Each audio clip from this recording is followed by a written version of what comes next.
Buenas noches. Hola México. Hola, hola, hola Argentina, está en la casa. Diana Parra, qué bueno verte. ¿De dónde me escriben? Hola Argentina.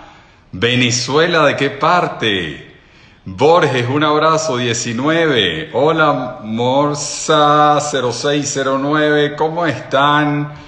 Qué placer verlos. Estamos a punto de iniciar nuestro encuentro con el doctor Stuart Nunnally y la doctora Lane Freeman. Juan, qué alegría verte. Argentina presente, México con la doctora Correa presente, San Cristóbal, Venezuela. Un fuerte abrazo. Guerra, Guanajuato, México. Claudia, allá, Quesada, hola. ¿Cómo están? Buenas noches. Estamos muy emocionados, hay muchísima expectativa con este encuentro. Han hecho un trabajo increíble. Estamos a pocos minutos de empezar. Nena is in the house, Argentina. Maracay desde Venezuela, Estado Lara, Venezuela presente. Dani, ¿de dónde nos escribes? Buenas noches para ti también. Chile, Houston, Texas. Hola, hola, hola. Qué bueno verlos a todos. Chile, abrazo desde Viña del Mar. Yo me operé con la doctora Freeman y es lo máximo, dice Mari Carmen Barroso. ¿Cómo lee? Dice Rubén, los abuelos, hijos, nietos, todo el mundo presente. Un like para la posteridad. Así será, amén, que llegue esta información a todos. Gracias a ustedes por haber invitado a sus familiares, a sus seres queridos, a la gente que les importa. Han hecho un gran esfuerzo y va a valer la pena. No pienso que exista algo que tenga más impacto en la salud tuya, tú, que ya sabes muchísimo, que la información que vamos a compartir ahora. Información nueva, fresca, seguramente útil para ti y los tuyos, para tu herencia, para tus hijos. Información que fue sepultada, callada desde hace más de 100 años y con la que muchos de ustedes han logrado sanar. Se los debía, es el gran momento, es en el encuentro con el doctor Stuart Nunnally, Lane Freeman, dos seres de luz. Cuando los vean van a entender por qué se los estoy diciendo. Va a ser un encuentro brutal. Es la herencia para nosotros, gracias por abrirnos los ojos. Estamos a punto de invitar al doctor Stuart Nunnally y a la doctora Lane Freeman. Un gran momento. Muy bien, voy a darle la bienvenida a todos ustedes que son nuevos en este canal, que fueron invitados por mis seguidores y que por primera vez se están conectando aquí para escuchar las palabras que el doctor Stuart Nunnally y la doctora Lane Freeman tienen que decir. Y la razón por la cual los he invitado es para que nos expliquen cuál es el secreto. ¿Por qué hay pacientes que con esclerosis múltiple, por años con sus médicos y dentistas, con artritis reumatoide, por años con sus médicos y dentistas, con lupus eritematoso sistémico, por años con sus médicos y dentistas, con neuralgia del trigémino, por años con sus médicos y dentistas, pacientes con Alzheimer, pacientes con arritmia, por años con sus médicos y dentistas, pacientes con neuropatía de origen desconocido, por años, una vez más, con sus médicos y dentistas, después de visitar al doctor Nunnally y Freeman, sanan. ¿Qué saben ellos que nosotros todavía no conocemos? No sabemos ni diagnosticar y muchísimo menos tratar. Hoy nos vestimos de manteles largos en un momento muy importante en la vida de cada uno de nosotros, que hemos perdido seres queridos, que hemos sufrido con ellos enfermedades incurables, donde la genética, el estrés, la edad, la mala suerte son las que han jugado el mayor rol porque no tienen cura. Estamos hoy felices de poder llevarles a todos ustedes 3,000 personas ahora en una noche donde el Super Bowl lo vamos a hacer nosotros, al doctor Stuart Nunnally y Lane Freeman. Ya son las 8:03 y para no hacerlos esperar más, quiero leer rápidamente el currículum de ambos. Esta entrevista va a ocurrir en español y en inglés. Va todo el mundo a entender el mensaje. La vamos a llevar en ambos idiomas. Y en estos momentos voy a comentarles sobre el doctor Nunnally. Stuart Nunnally is a graduate for the University of Texas Health Science Center Dental School in San Antonio. He maintains his biological dental practice in Marble Falls, Texas, where he and his partners have treated patients from 50 states, all the 50 states of the United States, and 47 countries from all over the world. Dr. Nunnally is chairman of the Jawbone Osteonecrosis Committee of the International Academy of Oral Medicine and Toxicology. He holds fellowships in the Academy of General Dentistry and in the International Academy of Oral Medicine and Toxicology.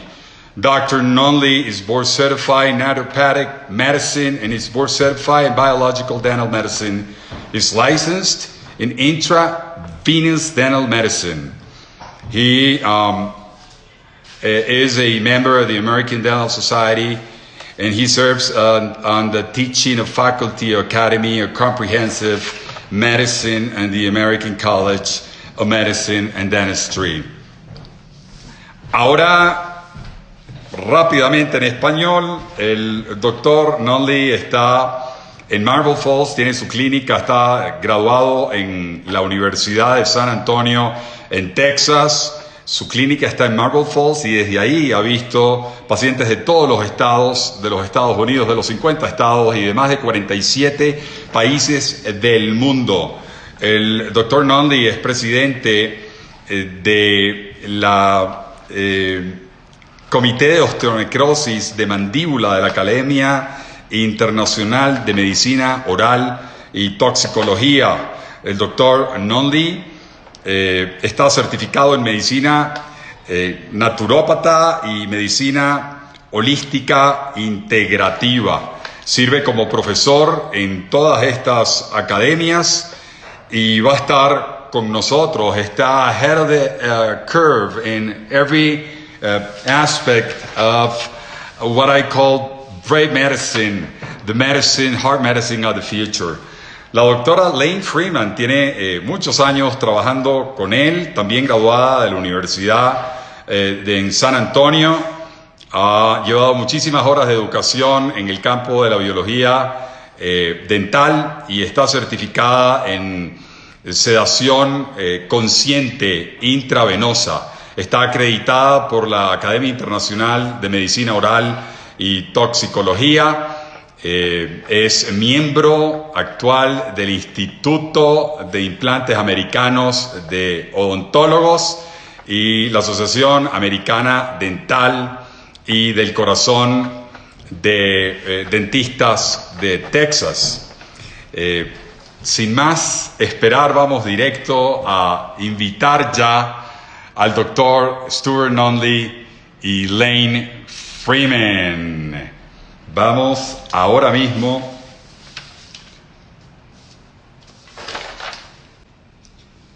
Ya estamos aquí, los amos son ángeles en mi vida, estoy agradecida, dice JJ Ceballos.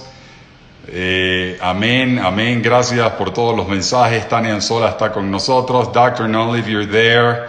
Dr. Freeman, if you happen to see the message that I just sent you, just click on it and we're ready to go. Vamos a ver si Dr. Nunnally y Lane Freeman, si ustedes los llegan a ver, por favor déjenme saber para comenzar la entrevista. Todo el mundo pendiente de la vida y la salud no tiene precio. Hola, soy testigo de esto, la verdad. Ludwig Johnson, Nunnally Owens, me curaron. Estamos a punto de dar inicio. Una vez más vamos a invitar al doctor Nunnally.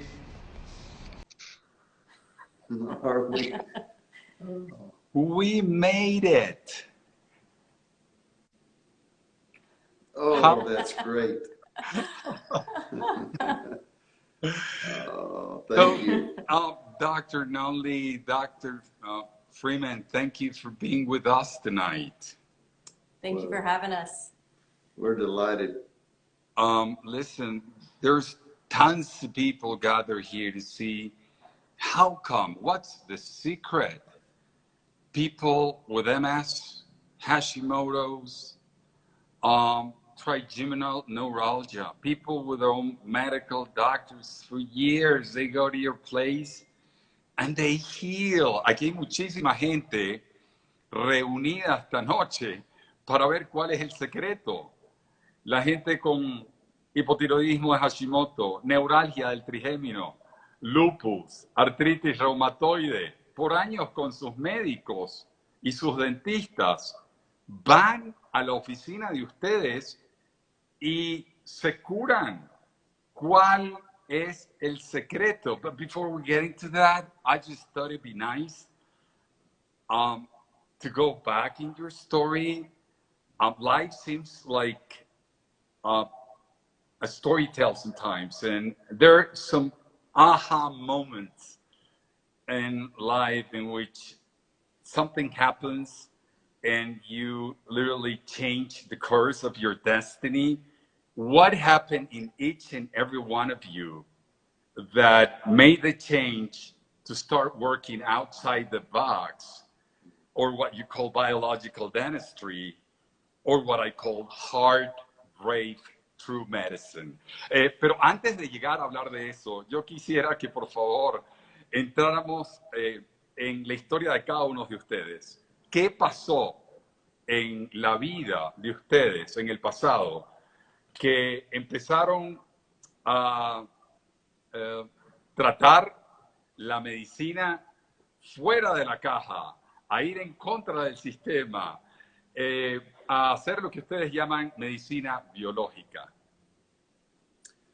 Well, that's a great question because truly I practiced very traditional dentistry for the first 20 years of my practice, even though I considered myself holistic because I knew better than to put mercury fillings in my patients.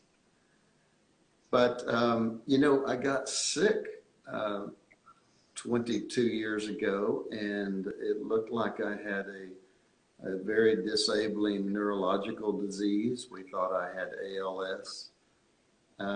As it turned out, I had a mercury toxicity issue, which was primarily from, even though I had not put a mercury filling in many, many years, I had been removing them without taking precautions. And so a dentist who does that literally sits in a little mercury vapor fog all day. And some of us, as you know, don't detoxify mercury well. And so it finally caught up with me. And as you know, I went to Montreal for treatment, and I was very much influenced by the gentleman who treated me. His name was Hal Huggins. And as a result of that, our practice was transformed, and we began on this steady road of trying to provide patients with the truth as we know it, and with dealing with the whole body rather than just the mouth. Yo le estoy preguntando al doctor Nunnally qué pasó en su historia que hizo que él cambiara la dirección y empezara a hacer la medicina biológica, la odontología biológica. Y él cuenta que él era un odontólogo tradicional y que hace 20 años él pensó, él tenía esclerosis lateral amiotrófica y estaba con muchísimo miedo y fue a Canadá y tuvo la suerte de verse con Hal Huggins, un odontólogo biológico de quien aprendió muchísimo en ese momento y resultó que no era esclerosis lateral amiotrófica, era toxicidad por mercurio. Eso era lo que tenía el doctor y aprendió entonces y eso cambió su vida. Él era un médico, un dentista tradicional y con Hal Huggins tuvo una diferente visión de su odontología. Dr. Lane Freeman, what about you? Well, I have been very fortunate and blessed that I came into this not because I had a major health crisis, and I feel like that was a blessing, but Dr. Freeman, I'm sorry. They're telling me to just can't stop hear all me? these messaging. Do you know how to stop these? I don't know how to just cancel all these messages. Should I click on, you guys have I think you have to do it. I think you have to. If there's anyone out there that can tell me how to do it, si alguno de ustedes sabe cómo quitar los mensajes, por favor que me diga. I just don't want to mess it up. This is actually I don't want to click and you guys I don't are know how done. to No, turn I them don't want off. to do that. I think you have to do it because it's your video. Oh, it's but definitely me, yeah, for sure. But the thing is, so many buttons here. So, yeah, I'm pretty sure someone's going to come up to tell me how to do it. I was going to say, I think someone will. Por favor, díganme cómo silencio los mensajes. Enséñame, por favor, tú que me estás viendo, hay 4,285 personas aquí, cómo desactivo los comentarios. ¿En dónde se hace clic para desactivar los comentarios? Try on settings, block on comments. Okay, I got it. We're good to go now. Really? Oh, it's just the three of us. Oh, okay. There we Oh, go. that's good. Ya estamos perfectos. Somos solo nosotros tres ahora. Okay, Dr. Freeman, I'm so sorry. Please go No, on. that's okay. No, that's okay. No, as I was saying, I didn't have a health crisis, but I was fortunate enough to work with Dr. Nunnally as a baby. When I was in high school, I've been his patient since I was 5 years old, and then in high school worked here, and then became interested in dentistry. But then after I finished dental school, I happened to come back right at the time that he got sick and left to have treatment. So I got to be here right as he came back with this whole new wealth of knowledge, and I got to start out like that from my very first days of being a dentist and really relearning how dentistry interacts with our health. And so that was my story of coming into this, and have gotten to walk alongside him as we've been on this journey of really getting to work with patients from all over with all different health issues and educate ourselves and educate patients on how their oral health is affected by their overall health and vice versa. La doctora Freeman nos cuenta que desde mucho tiempo, desde chiquita, conocía al doctor Nunnally y bueno, ella estuvo ahí cuando el doctor Nunnally regresó hace 20 años y cambió toda su odontología y pudo crecer con él y prácticamente desde el inicio cambió después de graduada su mentalidad en la odontología. Well, you such a lucky one to have had that opportunity. Absolutely. You know what I'm thinking? Because a lot of us, we have those aha moments in our past, but mostly it's because of our personal story or because of a patient that makes us shift in our journey. But you were born literally there.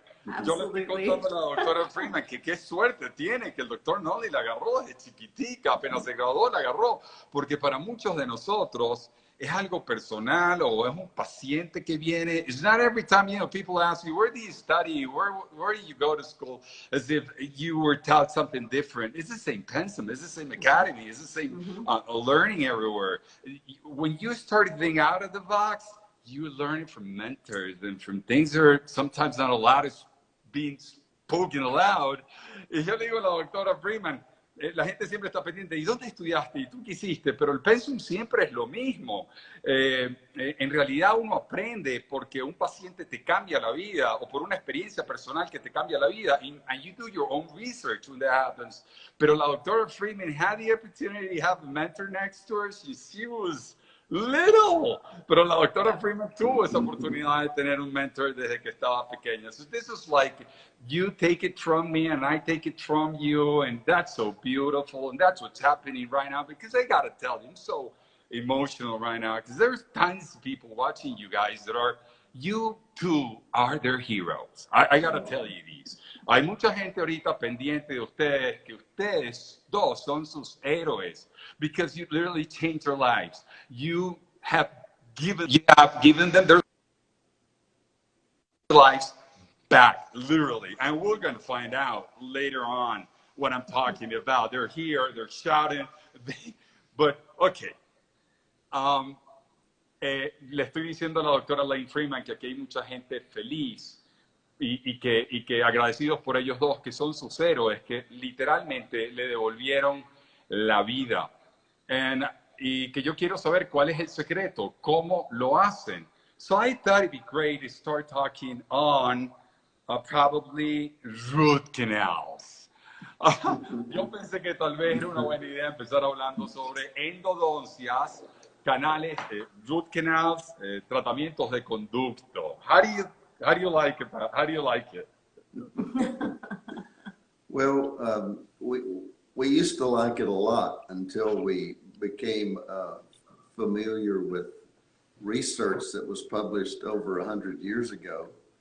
And the research stated way back then that root canals could not be trusted, that a root canal in a tooth remained infected. And so and since then, of course, we have lots of data now to show that it's impossible to sterilize a root canal tooth. You simply can't do it. And so, but in the process of doing the root canal, you remove the blood supply to the tooth. So now the tooth, you're unable to deliver the body's own immune defenses to the tooth. And so you have this little incubator full of bacteria and their toxins, which can, of course, disseminate and impact our systemic health. So we're not fond of root canals. We wish we could save a tooth by doing a root canal and without it being a toxic issue. But the truth of the matter is, you cannot sterilize a dead tooth.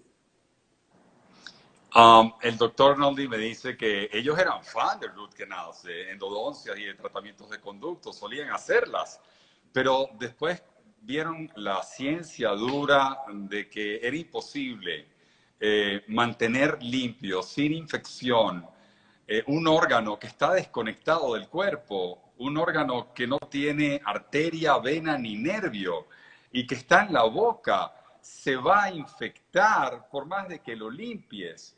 Y esa es la verdad, y ya no es tan fanático de los tratamientos de conducto. But what do you have to say about people who say, these x-ray, I mean, they're perfect. These root canals look just wonderful, even in a cone beam. Pero ¿qué tienes que decir de esa persona que dice, en la imagen se ve perfecto este root canal, este tratamiento de conducto? No tiene ningún problema en la imagen, en el rayos X y en el cone beam. Yeah. So I've seen many perfect root canals that have been done really well by a specialist. And the problem is not how well a root canal has been done. It really goes back to what Dr. Nunnally was referencing before, in that once you remove the main trunk of the nerve and the main trunk of the blood supply, it's a dead tooth. It's a dead little mini organ, and now it's just sitting there. And we know in the medical community that nowhere else do we leave any kind of dead tissue. We know dead tissue is not compatible with health. And so that's the problem with a root canal tooth. No matter how well that filling material has been placed in the tooth, no matter how perfect it looks on the x-ray, you can't get around the fact that those teeth, when extracted and tested, always show some level of toxicity, some level of chronic infection. La doctora Lane Freeman me está diciendo que no importa que también se vea en los rayos X, el tratamiento de conducto o en un cone beam, siempre está infectado. No importa lo bien que esté hecho técnicamente el tratamiento de conducto, puede estar perfecto y verse sin infección en la imagen, siempre está infectado. But there's some people thinking here, probably, I know, I'm pretty sure there are a lot of dentists here trying to defend their what they actually do. And of course, they've been convinced they think positively for the patient. But is there hard rock science to back these up? I mean, have you guys done any kind of study where you actually have tested it? Hay mucha gente que aquí está viendo esto y diciendo, ¿hay acaso ciencia detrás de esto, de que todos los tratamientos de conducto están infectados? Vamos, esto es una cosa que se hace siempre y está bien hecha. ¿Hay acaso ciencia dura? ¿Esto está probado científicamente? ¿Ustedes lo han investigado?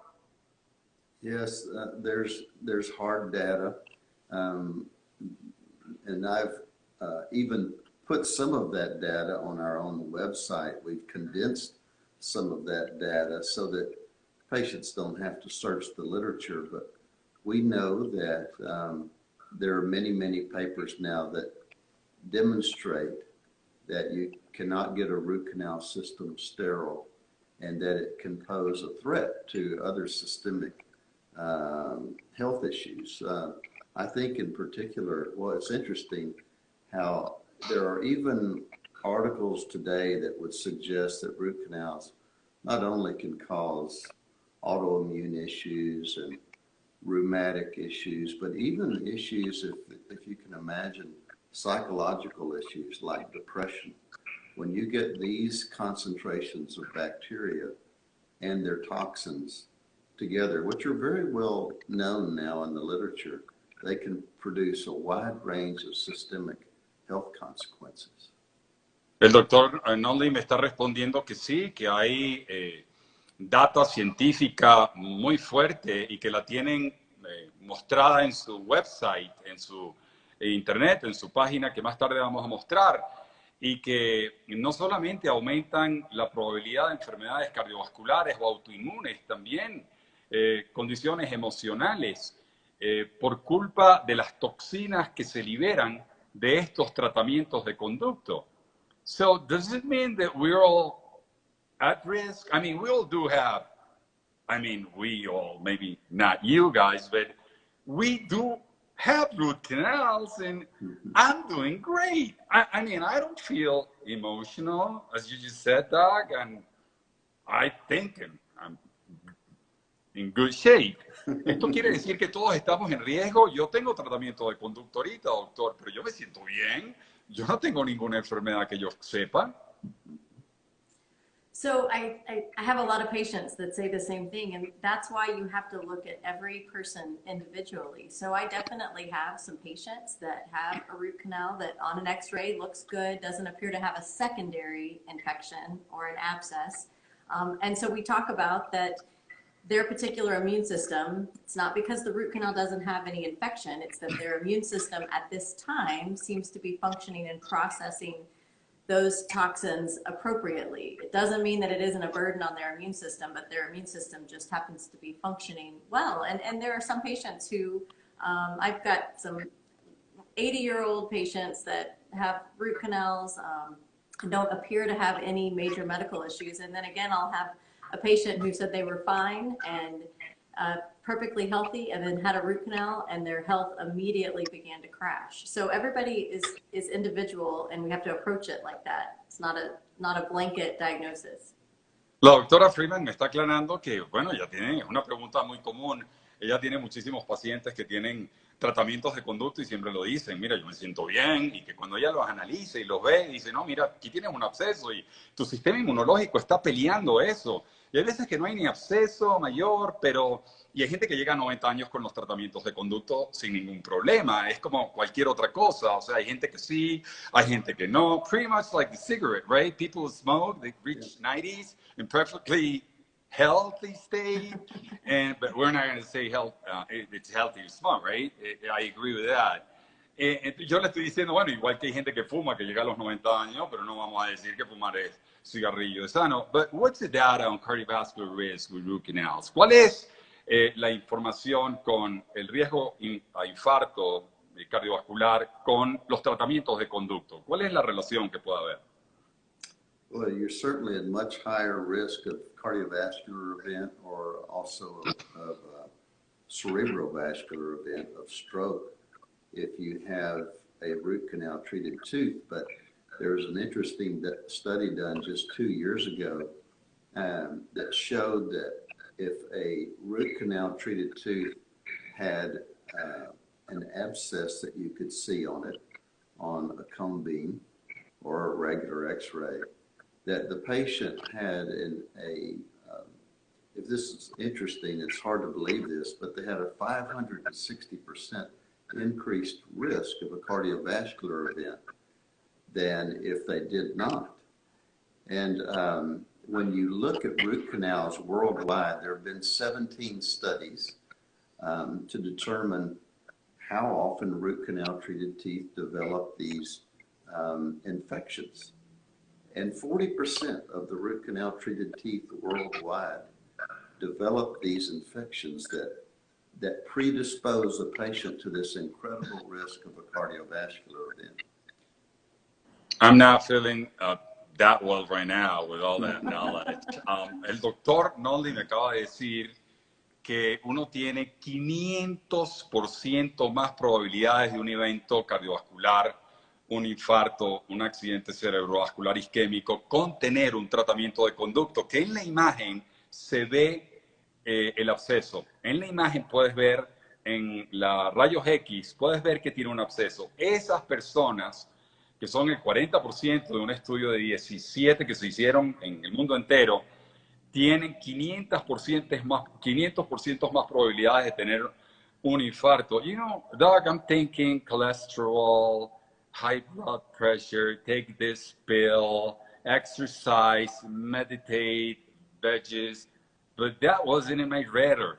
Pero yo estoy pensando, doctor, de comer sano, vegetales, hacer ejercicio, por eso no estaba en mi radar. And truth of the matter is that I lost my dad when he was 54 at a heart attack. His first symptom was death. Yo perdí a mi papá cuando tenía 54 años. Su primer síntoma fue la muerte.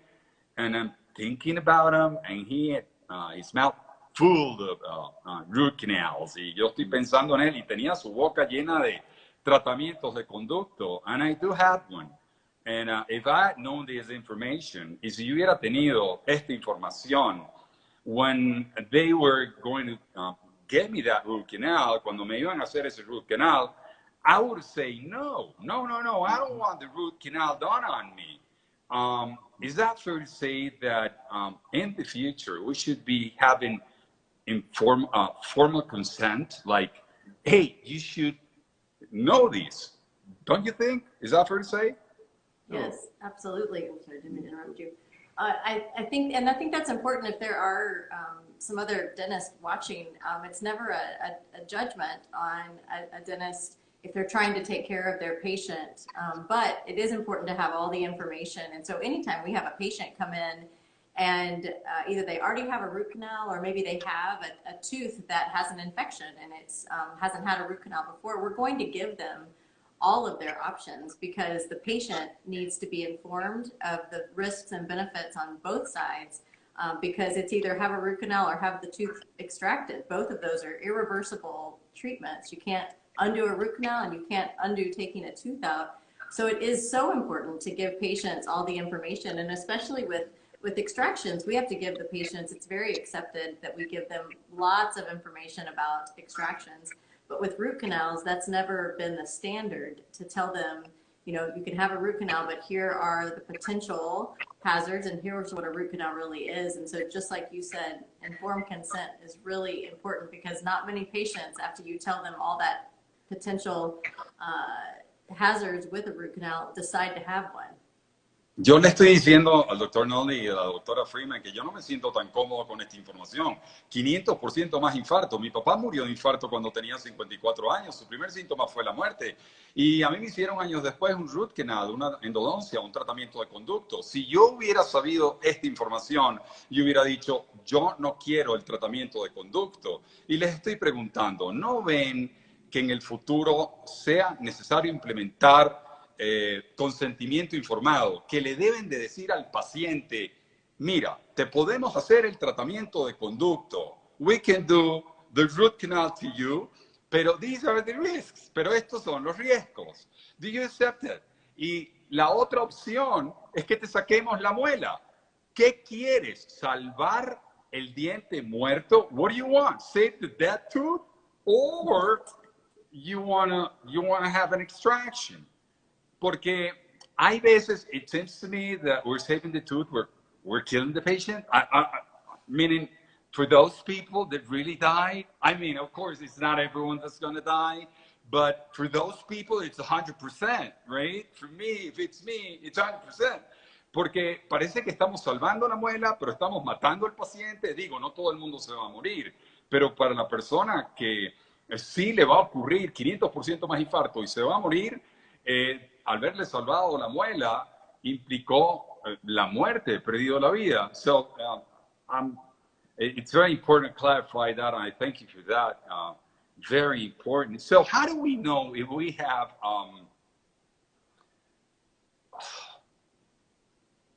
a cavitation? What is that in first place? What is a cavitation? Les estoy preguntando cómo sabemos si tenemos una cavitación. Estoy cambiando el tema. ¿Qué es una cavitación? And before we get into that, I just want to tell a small story here.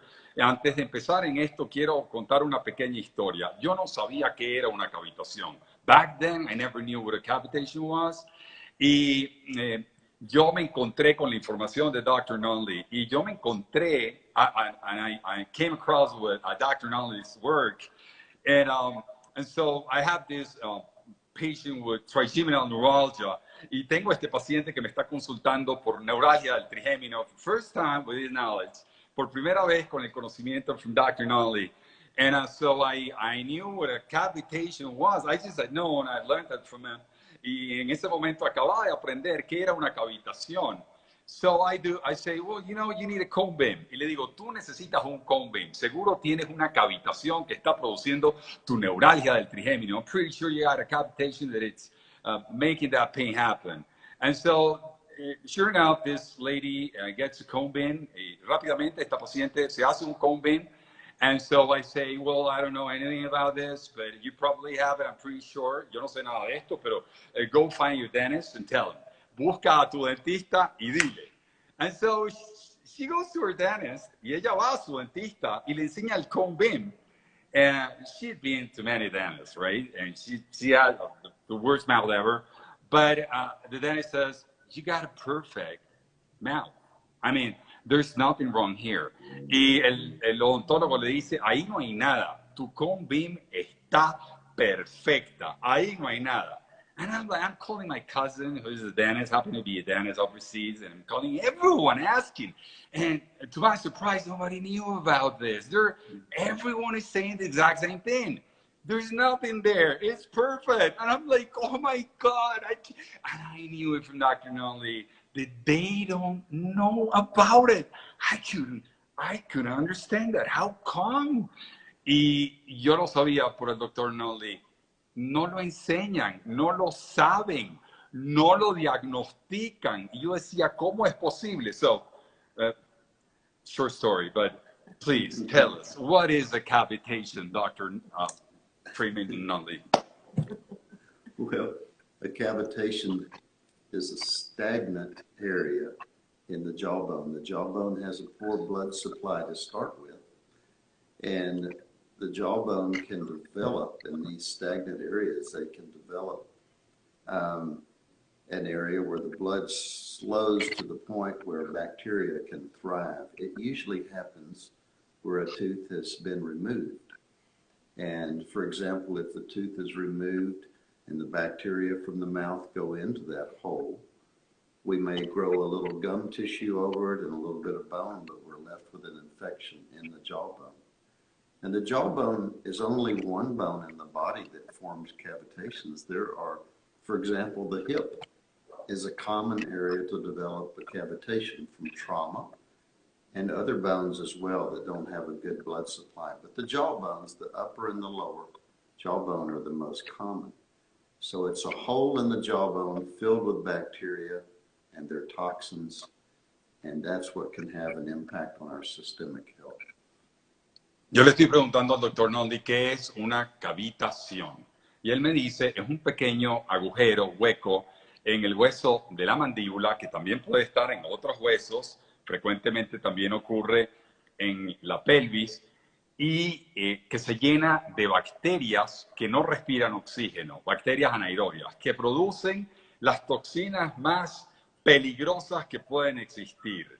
Y generalmente ocurre ese hueco en el sitio donde hubo una extracción, en el sitio donde hubo un trauma o inclusive donde hay un tratamiento de conducto. Puede ser que termine infectado y produciendo una cavitación. So taking it from that, I believe it should be very painful then. I mean, people with that hole in their jaw should be all the time. Le estoy preguntando, entonces ese hueco en la mandíbula debe ser muy doloroso. La gente debe estar gritando del dolor. So no, that's very common for them to not have any pain. Just like with root canals, you can have a root canal that has an infection that produces no pain. So just like with heart disease, just because something doesn't hurt doesn't mean that it's not a big problem. So it's very common for cavitations and root canals to not have any pain. And I know that doesn't make a lot of sense. Patients have that same question, but they rarely cause pain with the cavitation, although there are, as you mentioned earlier, cavitations that are associated with trigeminal neuralgia, and those do cause pain. La doctora Lane Freeman me está diciendo, no, las cavitaciones no necesariamente producen dolor. La gente está caminando con cavitaciones y no lo sabe, no tiene dolor, tiene bacterias que orinan y defecan toxinas muy graves y no lo saben, no tienen dolor. Algunas producen dolor, algunas que producen dolor causan neuralgia del trigémino, pero las mayorías no producen dolor. So, how do we know we have one of those? Entonces, ¿cómo sabemos si tenemos una cavitación? You know, if you've had a wisdom tooth removed, you have a pretty good chance of having a cavitation. I think the gold standard now for seeing these is to have a cone beam analysis, and you know, there are great radiologists around the world, especially Dr. Itriago, who can really see these very, very well, and they help us to be able to visualize these. I think that is by far the gold standard, but the most researched man in the world on this is a gentleman in the United States named Dr. Bucco, and Dr. Bucco has stated before that somewhere around 40%, I think it's probably even higher, of extraction sites, especially in the posterior part of the mouth, will end up in cavitations.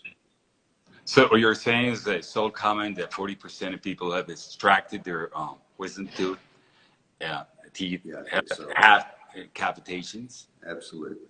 El doctor Nunnally me cuenta que si te quitaron las muelas de juicio, los terceros molares, tienes altísima probabilidad de tener cavitaciones allí. Y prácticamente el 40% de la gente que le han quitado las muelas, 40%, 4 de 10 personas tienen ahí cavitaciones, bacterias que producen toxinas de las más peligrosas. What does it happen? I mean, should we tell our dentist, hey, please extract my tooth, but don't give me a cavitation? Should we ask for it? I don't understand this. Why? Yo le estoy preguntando al doctor, ¿por qué ocurre la cavitación donde te extraen una muela? Le deberíamos pedir a nuestro odontólogo, por favor, sácame la muela, pero no me regales una cavitación. So the way that we avoid having a cavitation develop after an extraction, whether it be from a wisdom tooth or from a root canal tooth that we might be removing, once we take the tooth out, we have to go back in and really clean out the socket, the bony socket where the tooth was. So if it's a wisdom tooth, it might have a little ligament, which is a little soft tissue around it, or it might have the whole developmental sac around it. And when you take a tooth out, either a wisdom tooth or another tooth, you kind of shred that tissue. So you have to go in there and clean that out, and also make sure that you remove any infected tissue around, say, a root canal. And then when you do that, you're making sure that the blood flow is really good there. Now, in addition to that, we have some other protocols that we can use. All of these things are meant to encourage and enhance the healing, so the body can heal that area without trapping bacteria in there. And the key to that is keeping good blood flow there. So using ozone in those areas, and also using PRF, which is platelet-rich fibrin, in those sites as well. That's how we avoid a cavitation after an extraction. La doctora Freeman me dice que tienes que extraer bien el ligamento periodontal y llegar a hueso sano y dejar que sangre y llegar, quitar todas esas bacterias y limpiar bien. But I think that everyone does it, right? I mean, isn't it the safe standard protocol? Doesn't everybody do it? Yo le estoy diciendo, bueno, pero no todo el mundo hace eso, no es de cajón. ¿Acaso que tienes que limpiar, quitar el ligamento? Es el protocolo, no todo el mundo lo hace. That's a good question, but, you know, unfortunately, not everyone does, including me in the early part of my career. I really didn't know to clean these sites out vigorously, and certainly back then we didn't have platelets, concentrated platelets that we can take from the patient. We can draw a little bit of their blood, spin that down in a centrifuge, and then put those into the surgical site, extraction site. And we get such a wonderful healing response from that. But we, to tell you the truth, in our traditional training, we're certainly not taught to do that procedure. Bueno, esto me impresiona la respuesta del doctor Nunnally. Yo le estoy diciendo, ¿acaso no es el procedimiento estándar? Y me dice, no. Hace mucho tiempo no contábamos con el plasma rico en fibrina que estamos usando ahorita con excelentes resultados. De hecho, el doctor Nunnally está diciendo, yo mismo no sabía hacerlo bien al principio. La limpieza, quitar todo el ligamento periodontal. Y la verdad es que no nos enseñan a hacer este procedimiento. Y yo me impresiono porque me está hablando de una lesión que se llama cavitación, que yo he visto que cuando la curan, mi paciente from wheelchair stands up. Desde la silla de ruedas se para. With pain in their fingers, it's gone. Con dolor en sus dedos, se le quita. Yo he visto como mi paciente con Hashimoto's, después de hacer esa limpieza, los anticuerpos se negativizan y ya no tiene que usar tiroides. They throw thyroid medicine away after that procedure. I've seen that, so I'm like impressed. I'm like, how come? It should be first order. I mean, come on. You're telling me nobody knows how to do it perfectly? Isn't it a daily routine everybody knows how to do? He says, no todo el mundo sabe hacer esto. No contamos con esta tecnología. And what is it about this epinephrine thing that I hear about so often? ¿Y de qué trata esto de la epinefrina en la anestesia que yo oigo a cada rato? So epinephrine is found in a lot of our anesthetics, what we use to numb a patient. But epinephrine itself is a vasoconstrictor, so it restricts the blood flow to an area. And that's in there usually because it helps the anesthetic last longer. But what that does when it restricts that blood flow is it does the exact opposite of what we're trying to do, which is encourage blood flow to the area. So we avoid using epinephrine around these surgical sites so that we don't inhibit that blood flow in any way. Yo le estoy preguntando a la doctora de qué trata esto de la epinefrina en la anestesia y me dice, la epinefrina es un vasoconstrictor y a los odontólogos les encanta la epinefrina porque así no sangra la herida y es limpia la cirugía y todo es perfecto, pero al ser vasoconstrictor no llega la sangre, al no llegar a la sangre el hueso no respira y al hueso no respirar, el hueso se muere. It's a dead bone, doesn't breathe. Are you gonna cement? esa bacteria ahí de por vida. You don't want to do that. Hello, wake up and smell the coffee. No puedes matar el hueso. Oh my God, I can't believe all this. Because as you just said, not everyone does that, right? I find this unbelievable, and the reason why is, yo encuentro esto increíble y la razón es, he visto como pacientes míos, después de haber estado con ustedes, con hipotiroidismo de Hashimoto, anticuerpos altísimos, ustedes hacen esa limpieza de la cavitación, quitan ese root canal y los anticuerpos se negativizan, inclusive el paciente ya no requiere muchos de ellos la tiroides, not all of them, but some of them, they don't require. I've seen it. I mean, it's not that I read it on the internet, not that somebody told me, it's not that I think, it's that I've seen it, and they're here tonight. Again, with rheumatoid arthritis and lupus and all these things. So before we move on, I'd just like you guys to tell me spectacular testimonials that you have in your... I know everyone doesn't do that well. It's just a part of the puzzle. Yo les estoy pidiendo que por favor me den testimonios que ellos han vivido. I mean, we have many here. They're here gathered. But there are many people that don't even know me. They're here because I have been invited tonight to listen to you two. Hay muchos aquí que me conocen y están viendo esta charla, pero muchos no me conocen. Han sido invitados by your testimonials. They're here because your testimonials brought them here. And they want them to listen to you guys. And I just... Y yo quería que ustedes nos regalen unos testimonios de lo que han visto en autoimmunity, en enfermedades autoinmunes, en neuralgia del trigémino, Alzheimer, even Alzheimer's. I mean, I've had patients that their memories, their fatigue, their lumbar pain, their, you name it. Yo quiero que ustedes nos regalen testimonios. And I just want to make something clear before we move on. Y quiero dejar claro.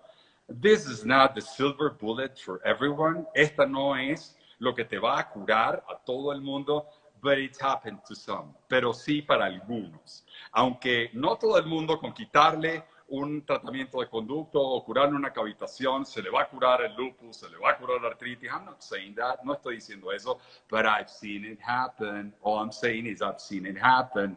For some people, it's 90% of the puzzle. Para algunos, some of my patients, they did everything. I mean, gut healing, nutrition, yoga, loving your parents, forgiving them for everything, veggies and juices and carrots and magnesium and all that. And still 10%. How's your pain? Oh, doc, I'm like, oh my God. And then after Dr. Nunnally and Freeman, they're like, whoa!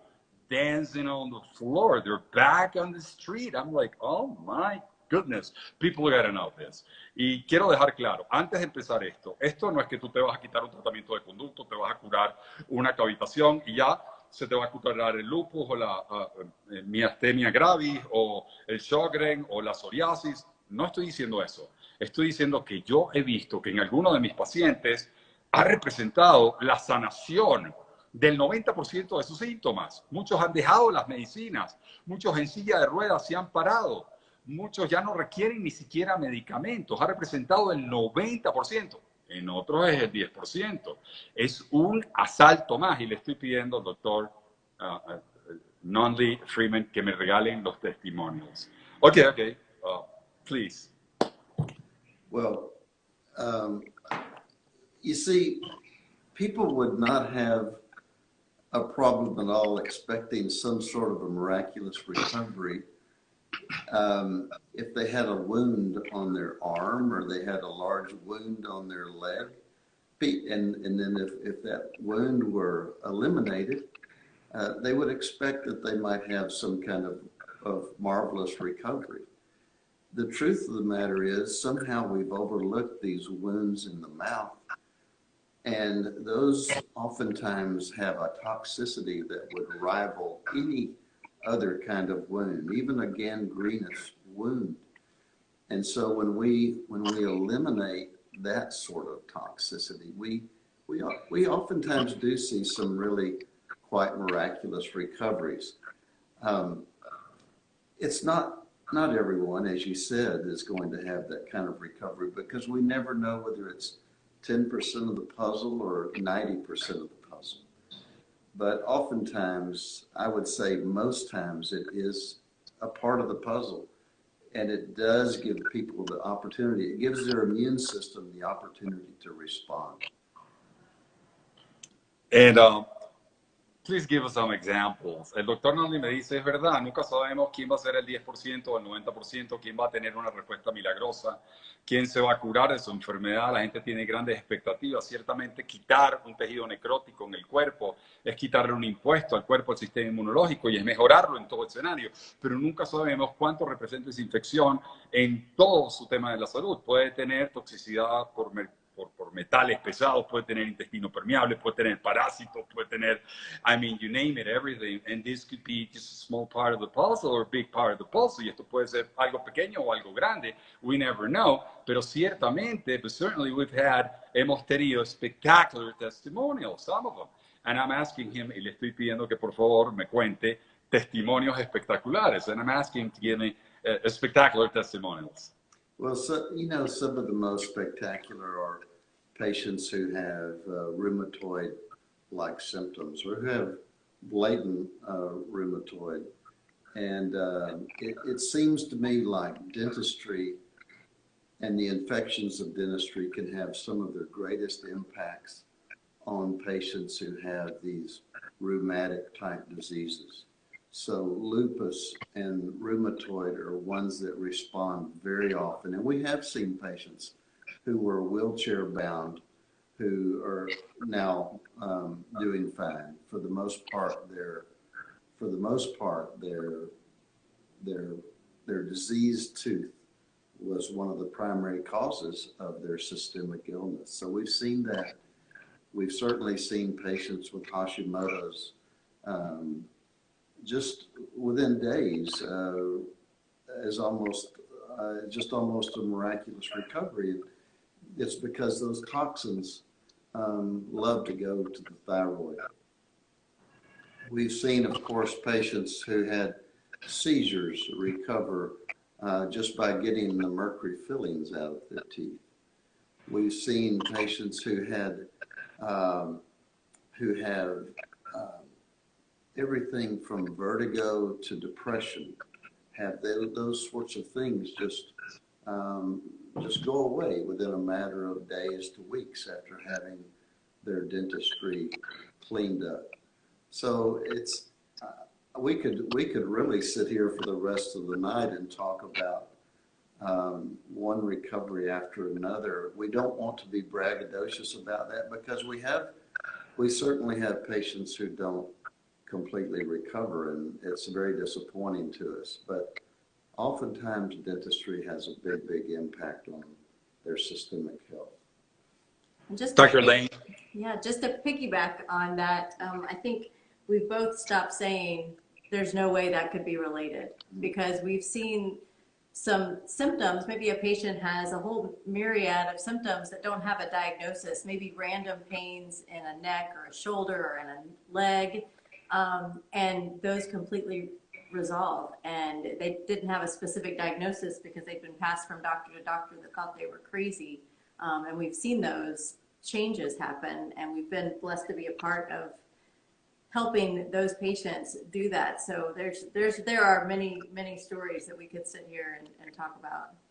El doctor Nunnally me cuenta que ciertamente ha visto revertir Hashimoto, enfermedades autoinmunes, sobre todo artritis y lupus. Prácticamente es una enfermedad de la boca, podría decir él. Ha visto gente sentada en la silla de ruedas ponerse de pie después de años de tratamiento, años con artritis. Ha visto gente con vértigo corregir, gente con arritmias, gente con depresión que literalmente se va en días o semanas, gente que sufría de depresión por muchísimo tiempo y que, bueno, que él no quiere, I don't know how to say bragging in Spanish, él no quiere eso, apantallarse, dice el venezolano, pero porque nunca se sabe quién se va a sanar. Ciertamente no todo el mundo se sana. Algunas personas, bueno, le produce una desilusión ver que no mejoran del todo. Nunca se sabe, pero ciertamente es quitar un impuesto. Y la doctora Freeman agrega, dice, es un honor poder ver a la gente sanar en una cantidad de síntomas que sus médicos no sabían relacionar. No tenían un diagnóstico definitivo, pero tenían todos estos síntomas y estaban sufriendo, y verlos recuperar, estar con ellos, es una maravilla. Before we move on, I'd like to get your take on why is it that there's so much resistance in the dentistry and medical field about these cavitations, about these root canals. I mean, after the evidence, you take out, you clean them out, and this happens. You don't need any other evidence. I mean, it's there. Why is it that there's so much resistance? Yo le estoy preguntando por qué hay tanta resistencia en el mundo odontológico y médico. No se necesita más explicación, ahí está la evidencia. Los pacientes mejoran, se curan. ¿Por qué no se reconoce esto? Well, there's probably a lot of different reasons. I choose to think that most dentists really want the very best for their patients, and especially when it comes to root canals. You know, for a long time we were taught that to remove a tooth would just be barbaric, and so we had to find any way to save that tooth. And I think a lot of dentists feel that way. But once you see the research and you see the toxins and the toxicities of these teeth and the potential problems they can cause, you can't unsee that. And a lot of dentists just haven't been exposed to that research because you have to go look for that. It isn't taught in a conventional dental setting. We don't hear about that at a conventional dental meeting. You have to seek out that information. And so I think a lot of it is just that it's just not available to as many dentists as it should be. A lot of patients are who present a lot of this information to their dentist. They've done the research and show it to their dentist. And so I think that's part of it, is that the information is just not out there. Do you have anything to add? I think it also, too, it goes unrecognized because some patients do very well with traditional dentistry. And so we make the assumption that everyone is going to do well. Or if they have some sort of systemic health issue, we never look to see, could it have been caused by something in the mouth? Wow. Wow. La doctora Freeman me dice que, bueno, que la mayoría de los odontólogos quieren lo mejor para sus pacientes y están conscientes de que están haciendo el bien, pero la verdad es que nunca han sido expuestos a esta información. En realidad, uno crece como odontólogo con la mentalidad de que antes éramos unos bárbaros quitando muelas por quitarlas y que lo que uno hace bien es preservar la muela. Pero cuando te das cuenta de la toxicidad, de las infecciones, y la verdad verdadera es que esta información no se nos enseña, y solo cuando uno la ve y la estudia y la aprende es que hace el cambio. Y bueno, la verdad se ha dicho, la mayoría de los odontólogos tienen que ser muchas veces educados por los pacientes, quienes son los que le llevan esta información y le dicen, mira, hay toxinas aquí, yo no quiero ese tratamiento de conducto, y así ocurre. Y después el doctor Nunnally agrega que también tiene mucho que ver con que estos procedimientos, extracciones, root canals, tratamientos de conducto, en mucha gente van bien, en mucha gente no producen enfermedad, en mucha gente sigue su vida perfecto. Y entonces el odontólogo no hace la relación de que el tratamiento de verdad está produciendo un asalto a la salud. Y me parece bien importante esa aclaratoria. There's no been a single patient of mine that been to your office. No ha habido un solo paciente mío que haya ido a su oficina that hasn't called me right after, I mean, the very same day they're out of the office, que no me ha llamado exactamente el mismo día que se van de ustedes, que se van de la oficina, which is, I believe, the third day, que creo que es el tercer día, from the car, desde el carro. I mean, I'm not exaggerating, y no estoy exagerando. I'm not making this up. From the car, they called me to thank me. Desde el carro me llaman a darme las gracias. They say it is one of the most, or the most at times. Dicen, ha sido una de las más, o la más beautiful experiences I've ever had. Experiencias más bellas que yo he tenido. The first time I heard that, I'm thinking, going to the dentist, the most beautiful experience in your life. La primera vez que yo escuché eso, yo dije, ir al dentista, la experiencia más bella de tu vida. And so they start talking to me, they can hold their breath, empiezan a contarme, se les va el aire, telling me how you guys prayed before the surgery for them, and how lovely Mrs. and Mr. were opening the door and hugging them and all the lovely things, and how they touched them, cared for them, and took them for dinner. And I'm like, oh my God. Y me cuentan cómo los consintieron, los sentaron, los tocaron, rezaron por ellos antes de la cirugía. And I'm like, Ludwig, you should do that with your patient. Maybe in the next appointment, you should just say, I just want to bring up the spiritual connection here. Quiero sacar a la luz la conexión espiritual aquí. What are your beliefs in terms of spirituality? ¿Cuáles son tus creencias desde el punto de vista espiritual? Dr. Nunnally. Well, we're a Christian organization. We see people of every imaginable faith every week, and that's a privilege for us.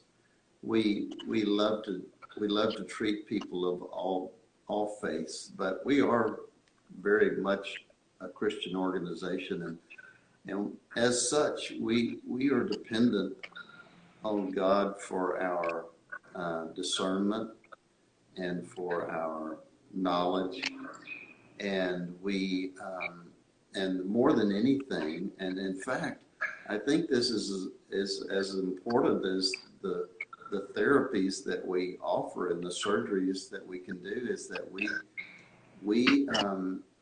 want to help love these patients through these experiences, and we want to stand by them and walk side by side with them. And that's a very unusual thing in medicine and dentistry today. It's the whole, I think it's just that we want to invest in our patients in an incredible way. And we want their experience to be not what they would expect in a medical or a dental office. We want it to be the greatest experience they've ever had. And you do so. You truly connect, and you become memorable and forever a hero for them. And it's just beautiful, and it shows. I just want to let you know. El doctor Nunnally me cuenta que él pertenece a una asociación cristiana, y en realidad él acepta religiones de todas partes y trata a todo el mundo de todas las religiones y todas las creencias, pero ciertamente está en ese sentido conectado y quiere ser una experiencia muy especial para las personas fuera del mundo médico, quiere relacionarse en otro nivel. Dr. Freeman, do you have anything to add in terms of that? Well, yeah, I echo everything Dr. Nunnally said, but just to add, we really want the Lord to bless everything that we do. We feel very privileged that He allows us to take care of every single person that walks through that door. We don't think it's an accident that anyone comes to see us. And so that's a great privilege and an honor. And we just want each patient to feel loved and safe while they're here. And that doesn't usually happen at dental offices. Most patients haven't had an experience like that. We want them to kind of forget that they're at the dentist, if at all possible. But that's really what I would add to that. La doctora dice que ella se siente honrada, que puede ser parte de la vida de las personas y atenderlas, y ciertamente es una bendición poderlas atender. I couldn't forgive myself that I don't read the list that I have here. This has been back and forth. I'm gonna just move fast, and all the time is gone. But I just want to talk a little bit about vitamin C. What is it about vitamin C? What's the problem we don't use it? You do it before and after. I think it's a 3-day trip. First day you get vitamin C. Third day you get vitamin C. There's a lot of dentists out there that are not using vitamin C. They haven't been training it.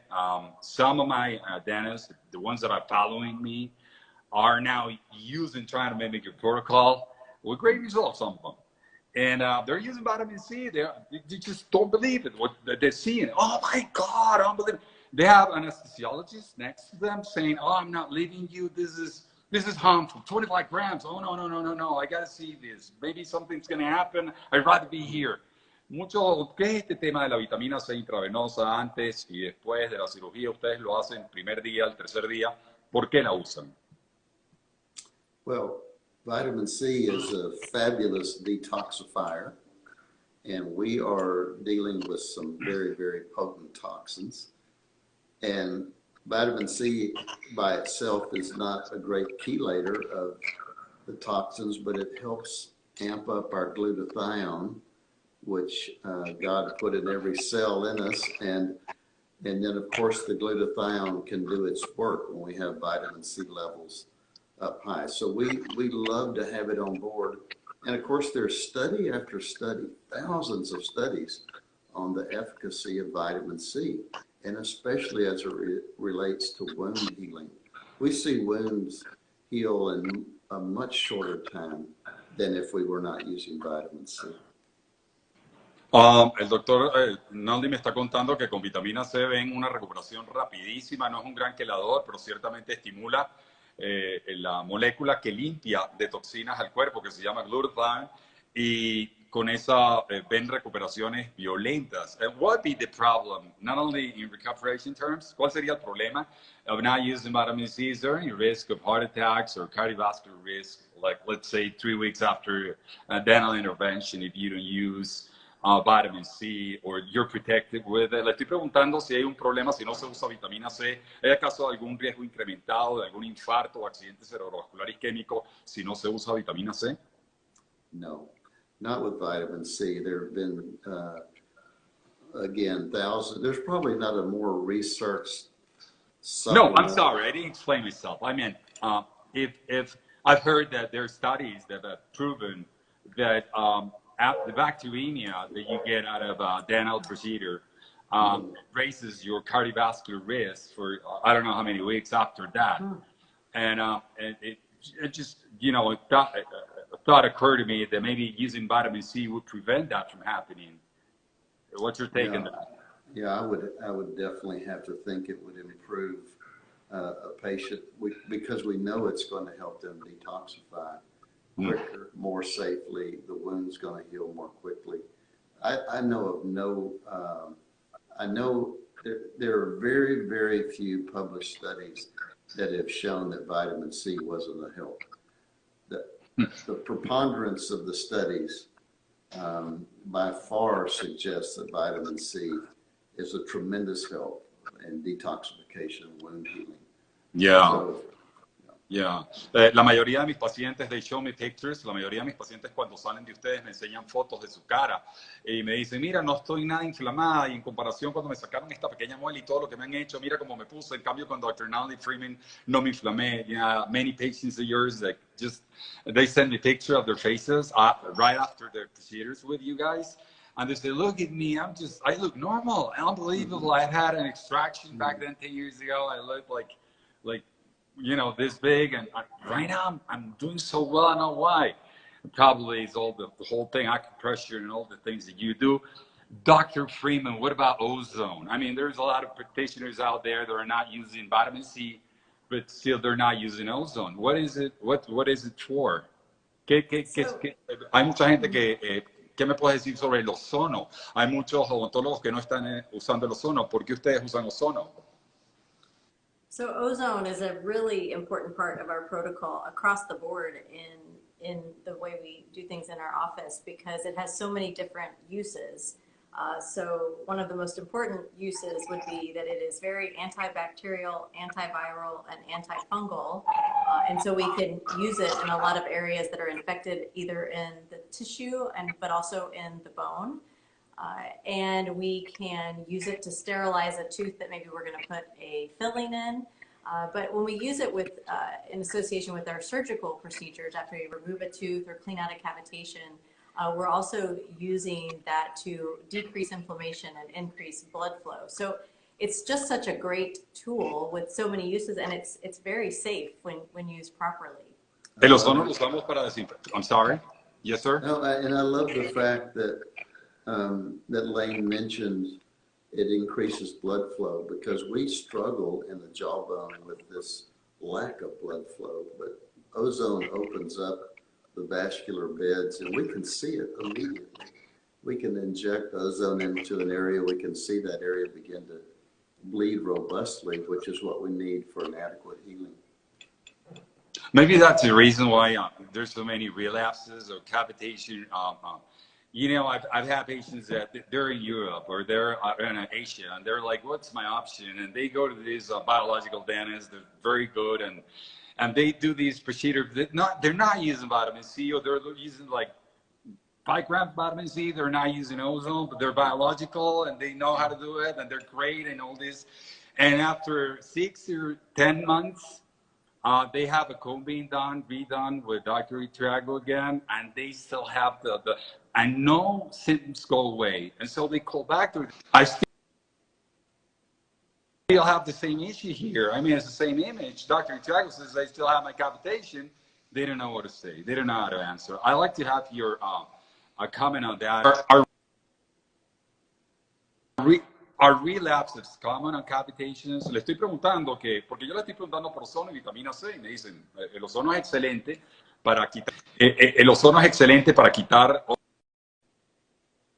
hongos, para quitar bacterias, y además, dice el doctor Nunnally, aumenta la sangre en el sitio donde no hay buena vascularización. Y sangre es vida, sangre es oxígeno, sangre es preservar el hueso nuevo. Y eso nos encanta, que aumente la irrigación sanguínea en un hueso como el de la mandíbula, que no tiene buena irrigación. Y por eso el ozono también es muy bueno, además de que es fungicida, bactericida, virucida, antiinflamatorio, aumenta el riego sanguíneo, lleva oxígeno y entonces mejora la sanación. Y le estoy diciendo, es esta la razón por la cual curan las cavitaciones otros odontólogos y vuelve el problema, vuelve a aparecer la cavitación. What's your take on that, Doc? Well, first of all, there are 12 studies to determine how often these cavitations reoccur. And in those 12 studies, 40% of the cavitations reoccurred after they were surgically treated. And so for years, before we used platelets and before we used ozone, and you know, we probably had a significant number of these fail. I don't think we ever approached 40%, but we may have had 10% that didn't heal. But we think now, using the protocols that we're using, that we are way under 5% of these that don't heal. And most of those, I think, are in patients that have really some systemic health issues that are very, you know, that are just make it difficult for them to heal no matter what we do. So I feel very good about the treatments that we're able to do now without running the risk of it not healing. I think for the most part, they heal very, very well. El doctor Nunnally me cuenta que en la literatura hay más de 12 estudios científicos que dicen que el 40% de las cavitaciones vuelven a ocurrir. Y en sus manos eso no es así, menos del 5% vuelve a ocurrir cuando él ha llegado a formar un protocolo con su experiencia que es menos del 5%, mucho por debajo del 5%, probablemente quiere decir un 1% cuando se usa ozono, vitamina C, plasma rico en fibrinas, no se usa epinephrine en la anestesia, cuando se hace todo el protocolo bien, no necesariamente. The reason I'm bringing this up is because maybe they're thinking my dentist can do this right away. Is it easy for a dentist that is not being confronted with this information, listening from you guys right now, to go out tomorrow and do it right away? Or does it take training, a little bit of... Yo le estoy diciendo, hay mucha gente oyendo y va a decir, mañana voy a ir a mi dentista que me quite mi cavitación. Because a lot of people are thinking, I'm going to go out tomorrow and get this cavitation right away, you know? Es fácil que mi dentista me la quite, le estoy preguntando.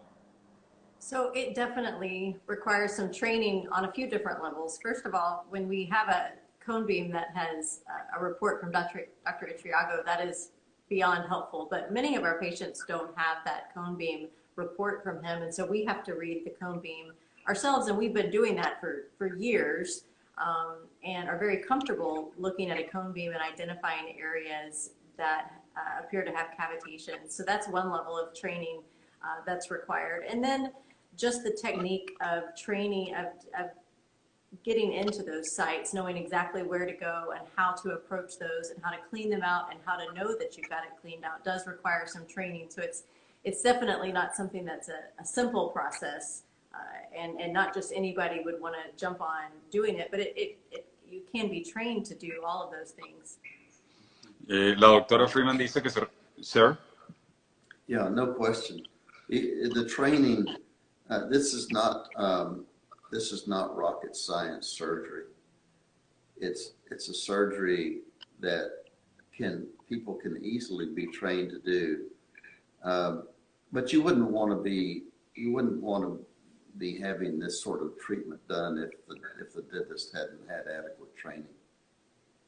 Sí, me están diciendo que se requiere un entrenamiento especial, que no es algo que tú mañana puedes decir, ok, yo te lo hago, porque ciertamente tienes que saber cómo entrar, cómo limpiar, tener un entrenamiento. El doctor Nunnally dice, bueno, ciertamente esto no es algo dificilísimo de hacer, pero se requiere entrenamiento para poderlo lograr. So that's very important. Implants. What about implants, Dr. Lane Freeman? Implantes, le estoy preguntando, mucha gente, there's a lot of people out there with implants. Some people are thinking about implants, getting an implant. Should they get metal? Should they get, I don't know, whatever there is. What's the problem with implants? Doctora, ¿qué me puedes decir de los implantes? ¿Metales, no metales? ¿Son malos? ¿Cuáles sí, cuáles no?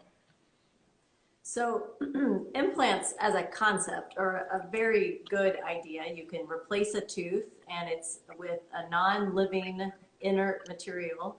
The problem with implants, though, is that we only have two choices. We have traditional titanium implants, which would be metal, and then we have the newer, more biocompatible zirconia implants. A zirconia implant is like a ceramic. It's non-metal, but they're shaped the same. The procedure to place them is virtually the same, but the problem with the metals is that you've implanted a metal in the bone, and that metal can leach out. It's not just pure titanium, but then you also have zirconia, and while that is more biocompatible, I always tell patients, once again, it's a very individual decision to make as far as if you want to get an implant or not, because it's still something foreign that's being placed into the bone, and the body is going to respond to either one of those types of implants in some way. And as you mentioned, I have lots of patients that have both types of implants, and many of those patients do just fine, even with a titanium implant. But like we said earlier, you never know what the immune system's response is going to be to those things. So if I have a patient who has the option to choose, I'm going to always tell them to choose a zirconia implant because those are more biocompatible. Give us the worst case scenario. I mean, what would happen in the worst case scenario with zirconia or titanium? You call it leaching, but what does that mean in terms of things? So worst case scenario would be that the body would respond not favorably to that implant, and that it might reject it. So you would lose the implant would be one thing, but sometimes the bone continues to heal around those implants, so the implant itself looks good, but the immune system has a crash or a response to that, and it may not have any pain, just like we've talked about, it might not have any pain or any symptoms that are locally around the implant, but the body's still responding to that foreign object. In terms of what? Joint pain? MS? Elevated inflammatory markers, everything from elevated CRP to true signs of a fatigued immune system, maybe a low white cell count we'll see after a period of time.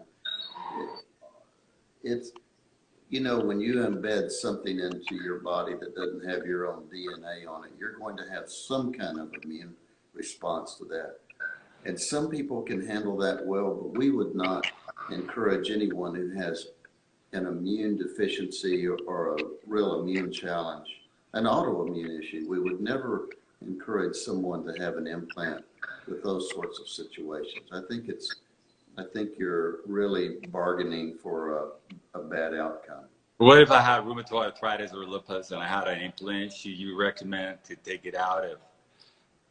That's a great question because, you know, when we remove the implant, we pose a whole new set of problems. What are we going to do so the patient can eat?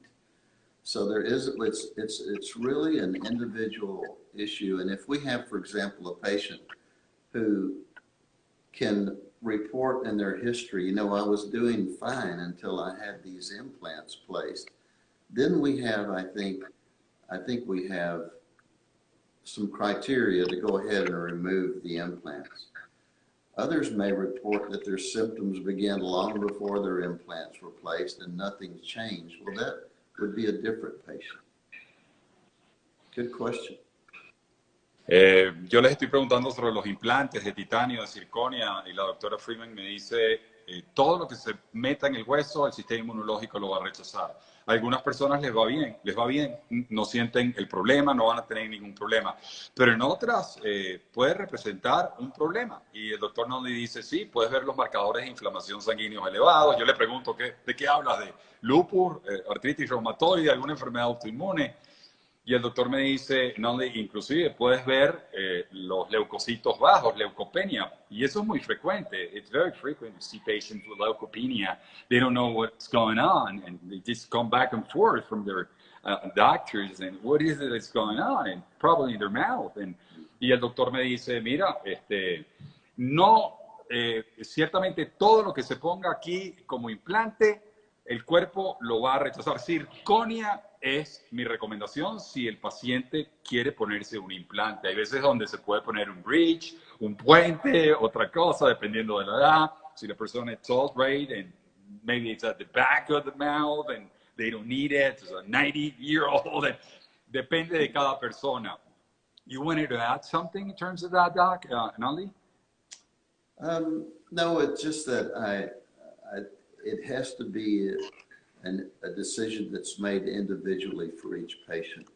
It's because of the consequences. You know, when we never take this lightly, whether we're removing a tooth or removing an implant, because we know we're going to pose another set of problems.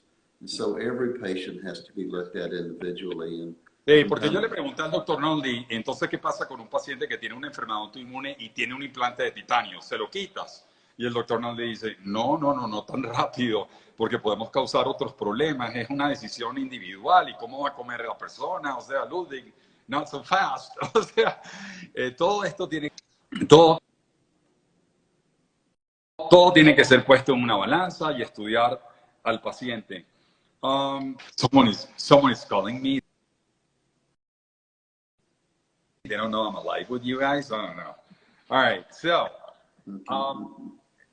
finally, let's go to an everyday, daily thing that everyone can do. How do we clean our mouth? I mean, those gum bleedings and periodontitis or gingivitis. Is there anything else we can do home that? Okay, go to the dentist, have your dental cleanup and everything. But is there anything you would recommend to do home? ¿Hay algo que ustedes nos recomiendan para limpiar la boca, además de ir al médico, pero esa sangre que tiene gingivitis, periodontitis? Yeah, there's some really simple things that you can do at home to increase your oral health and to decrease oral bacteria and keep things clean, and they don't have to be expensive. So when patients ask us what our favorite toothpaste is, there's some great natural toothpaste out there. The fewer the ingredients, the better. But the simplest thing that you can do that's effective is to do a combination of baking soda and a dilute solution of peroxide, and brushing your teeth with that. You can add a little salt. You can also make a paste with coconut oil and the peroxide and the baking soda, and you can add some essential oils if you like a little bit of a flavor. But it's a really simple, that's a really simple thing you can do for toothpaste. And then one of the most effective ways that you can clean under the gum line and between the teeth is with a water pick with a dilute solution of hydrogen peroxide and water. And that's going to flush out things that your floss doesn't reach, that your toothbrush doesn't reach, and very effective. La doctora me cuenta que puedes hacer tu propia pasta de dientes, puedes poner bicarbonato de sodio con baking soda con un poquitico de agua oxigenada y haces tu propia pasta de dientes. Coconut oil, right? It's also a possibility to use in your toothpaste to add coconut oil. I've heard about oil pulling, Dr. Nunnally. Is there any usage in that? Le estoy preguntando si ponerse aceite de coco por unos 10-15 minutos en la mañana tiene algún sentido. You know, there's certainly no harm in using oil pulling.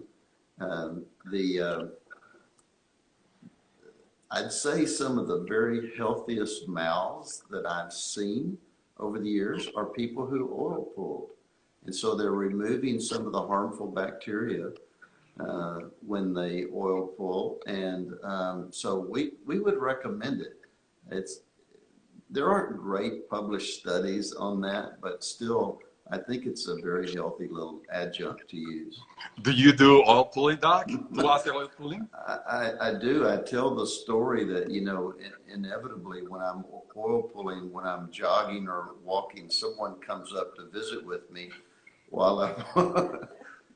So they always think I'm spitting, you see. I have to get rid of the oil right quick so I can have a conversation.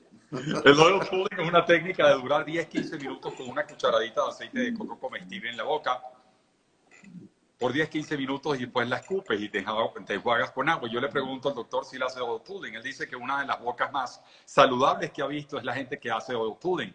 Y yo le pregunto, ¿y tú haces oil pulling? Y él me dice, sí, cuando camino, troto, yo hago oil pulling. Y yo siempre echo el cuento, cuando viene alguien a hablarme, yo estoy haciendo oil pulling y tengo que escupir, es un desastre. And what about those mouthwash? ¿Y qué tal sobre esos enjuagues bucales that are out there? You know, alcohol, I believe, que tienen alcohol. Esos mouthwash that they give us everywhere. Que nos dan en todas partes. So, like you mentioned, most of those commercial mouthwashes that you find on the shelf at a grocery store do have a lot of alcohol in them, and that can be really drying to your tissue, which completely defeats the purpose. And some of those stronger ones even begin to kill a lot of the good bacteria that we need in the mouth. So there are some good mouthwashes that are made by more natural companies that can be used if you just need a little refresher. People sometimes like that taste or that feel of having a mouthwash, but they're not really that effective as far as cleaning under the gum line. That's why you still need to use a water pick and just use a mouthwash more to just kind of refresh your mouth. Well, I'd rather go for the water pick that you just said, or the all pulling thing. La doctora me dice que tienen mucho alcohol y son abrasivos para la flora, para la boca.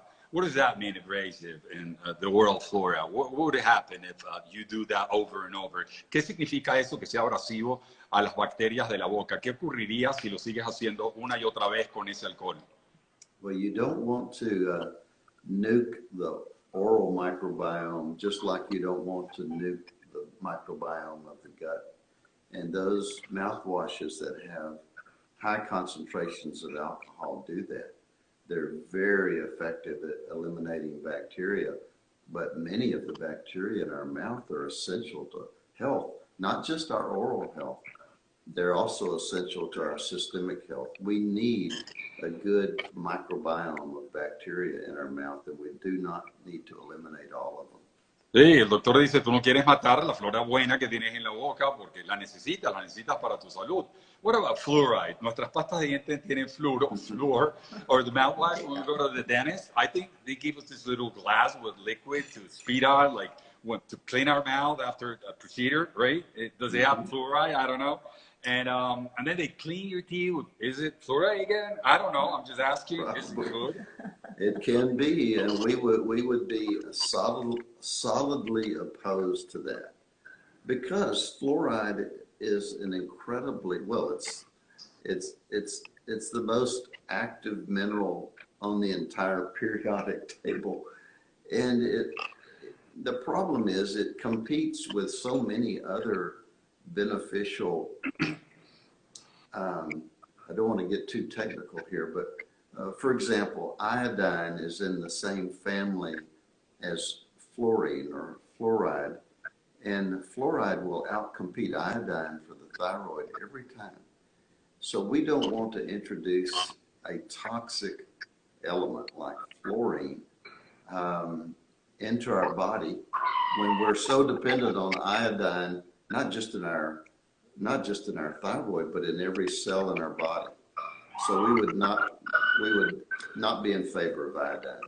El doctor dice que ni de casualidad el flúor, por favor. Él me pregunta, yo le pregunto que si es agua con la que uno escupe, que te lavan la boca cuando te hacen tratamientos en la boca o te limpian los dientes, tiene flúor. Me dice, podría tener, pero nosotros no recomendamos eso. Compite con el yodo. El yodo es importante para la apoptosis, es importante para la preservación de muchos sistemas en el cuerpo. Tú no quieres desplazar al yodo con flúor, por Dios, no. What about mercury? I got to talk about mercury. I mean, you guys promoted it. I mean, not you too, but Dennis promoted that, don't they? Les estoy preguntando sobre el mercurio. ¿Qué opinan del mercurio? Is it related to Alzheimer's? I mean, everyone's panic about Alzheimer's. Nobody wants to have it. Les estoy preguntando si hay relación con el Alzheimer, el mercurio, las amalgamas de mercurio que nos ponen en la boca. So mercury is going to be really under the radioactive elements, one of the most toxic elements that we have on the periodic table. And so the thinking or the logic that they use to say that putting a mercury filling in the mouth is that when you mix mercury with the other components that could be silver, tin, zinc, copper, those things could be mixed with the mercury, that it somehow makes it safe, and that you can make it a stable component, and you put these fillings in the mouth. They call them silver fillings because it sounds prettier, but it's really, at least each filling is 50% mercury, and that mercury constantly comes off of those fillings for the lifetime of the filling. You release mercury vapor that gets absorbed into your tissue. You swallow small pieces of mercury. Those fillings expand and contract constantly over the course of a day as you chew on them and everything. So in regards to Alzheimer's, but a lot of other issues with digestion and with the thyroid and with other autoimmune issues, is that we know that mercury crosses the blood-brain barrier. It also collects in the gut. It can cross the placenta of a pregnant mama, and it can also show up in the breast milk. So it goes everywhere. It also collects in the cells. And so that's why we do not like mercury fillings. And when we take them out, we need to do it safely so that somebody doesn't get a huge dose of it.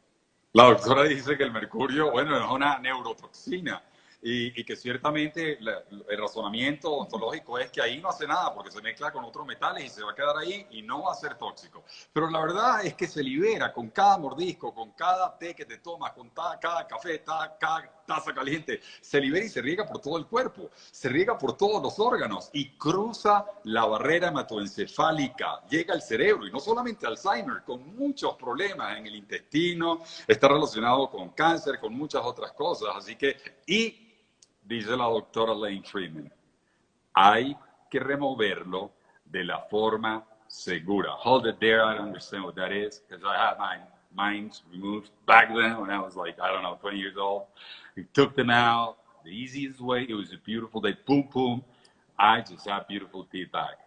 Y yo le estoy diciendo, un momentico, no entiendo eso de que sacarte las amalgamas de forma segura. Yo me las saqué hace 20 años, me la quitaron, me pusieron resina blanca y yo estaba good to go. What do you mean by that? Safe protocol. The safe protocols means that in the same way that mercury comes off of a tooth just daily, you can imagine that if we put a drill in there and we start drilling away like they did for you, the patient's going to swallow all of that, inhale a lot of that mercury vapor, and they get a huge dose in their systems. And I've had many patients that have told us that they just, went to a dentist that just took it out real quickly, and it was easy, but they felt sick for days after days, weeks, months, sometimes really had some long-term effects from that. So the protocols we use would be to protect the patient from swallowing or inhaling that. We have a lot of protocols that, physically protect the patient, like a rubber dam and a lot of suction and water, along with the vitamin C.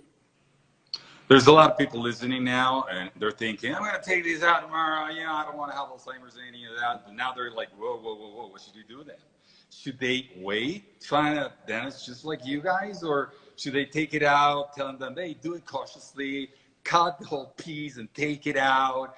Don't do the whole, what's your take on that? I think the safest way to do it is to find a dentist who will follow those protocols. And there is a certification process for dentists in the United States, but internationally also. It's called the SMART protocol through the IAOMT. And those dentists have done the training and they promise to take mercury fillings out using those protocols so that their patients don't have to wonder if it's being done properly or not. Yo le digo que hay mucha gente oyéndola y diciendo, mañana me voy a sacar esto. Y después dijo, no, como que no, porque si se me riega, ¿qué deberían de hacer? Pedirle al odontólogo que lo saquen una sola pieza. Y me dice, deberían de buscar a un médico que pueden conseguir en la iaomt.com que esté certificado en el protocolo seguro. Existen, iaomt.com. And my final question, I leave you guys. I love you. Thank you for all your time. Y mi última pregunta, y los amo, gracias por haber estado por el tiempo. There's a lot of dentists. Hay muchos odontólogos watching this right now, oyéndolos. They came here, vinieron, because they want to learn from you. Porque quieren aprender de ustedes. And I know that to be true. Y sé que eso es verdad. Because they have DM'd me, sent me private messages. Me han enviado mensajes privados por Instagram diciéndome, telling me, please, Dr. Johnson, how can I learn more? Yes. What can I do? How can I contact Dr. Nunnally? How can I know more about Dr. Lane Freeman? ¿Cómo puedo aprender más del Dr. Nunnally y Lane Freeman? Because I've seen what's happened with your patients. Porque he visto lo que ha pasado con tus pacientes. And I gotta tell you, I honor that so much. You gotta know the heat that I've gotten to all this. Y yo les digo, yo honro muchísimo eso. Tienen que entender el fuego que yo he recibido con esto. As you can imagine, there's a lot of people that are not happy with all these info. Como pueden imaginarse, hay mucha gente que no está feliz con toda esta información. Is there an answer for them, Doc? There is. I think there are some wonderful training programs through the International Academy of Oral Medicine and Toxicology. That's IAOMT.org. And so dentists can go to that website, and there are many, many tutorials on how to do this sort of dentistry. And that's where I would encourage the dentists who are watching tonight to start. Is that they'll really get a good foundation in the basics. Should everyone, Dr. Lane Freeman, do a cone beam? I think it's the best way to see exactly what's going on. A two-dimensional image only shows us so much, but a cone beam x-ray shows us exactly what's going on in the bone, where you've had other extractions around every single tooth. We can look at it in detail in 3 dimensions. So I think it's the best way. You guys definitely don't watch Super Bowl, do you? Yo les acabo de preguntar a los doctores cómo conseguir educación, información sobre ellos, porque hay muchos dentistas que quieren esta información. Y me dicen iaomt.org. Ahí hay muchos tutoriales, muchos seminarios, mucha información donde pueden aprender todo esto. Y le pregunté a la doctora Lane Freeman, ¿debería todo el mundo hacerse un cone beam? Y su opinión es, todo el mundo debería hacerse un cone beam. Es la mejor forma de ver lo que está pasando en la boca. Thank you, Dr. Nunnally. Thank you, Dr. Freeman. It's been a wonderful, wonderful hour with you two. Thank you, Dr. Johnson. It's a privilege for us to see your patients and to get to have this time with you. Absolutely. Bye. See you soon.